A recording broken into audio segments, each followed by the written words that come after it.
Welcome to TG24 TV. నేను సుమలత. నెన్నెల మండలం గంగారం గ్రామంలో సమ్మక్క సారలమ్మ మహాజాతర ఘనంగా నిర్వహిస్తున్నారు. 2 రోజుల నుంచి జరుగుతున్న మహాజాతరకు ప్రజలు పెద్ద ఎత్తున పాల్గొంటున్నారు. గురువారం సమ్మక్క సారలమ్మ పాలాభిషేకం, కంకవనం నుంచి సమ్మక్క సారలమ్మలను గద్దెలపైకి తీసుకువచ్చే కార్యక్రమం అంగరంగ వైభవంగా నిర్వహించారు. డప్పు చప్పులతో, శివశక్తుల నృత్యాలతో ఆధ్యాత్మికత వాతావరణం నెలకొంది. 2 నెలలకోసారి జరిగే పండుగకు ప్రజలు పెద్ద సంఖ్యలో పాల్గొని మొక్కులు చెల్లించుకుంటారని కమిటీ సభ్యులు, ఉప సర్పంచ్ గుమ్మస పోషం చెప్పారు. 3 రోజులు జాతర కొనసాగుతుందని ప్రజలు పెద్ద ఎత్తున పాల్గొని విజయవంతం చేయాలని కోరారు.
సమ్మక్క సారక్క జాతర బేస్తవారం రోజు కంకవనంతో, శివసత్తులతోటి రంగరంగ దేవతల జాతర జరిగింది.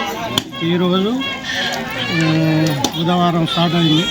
ఈరోజు 2వ రోజు, మళ్ళీ రేపు శుక్రవారం 3వ రోజు, ఎల్లుండి శనివారం దాకా ఆ యొక్క జాతర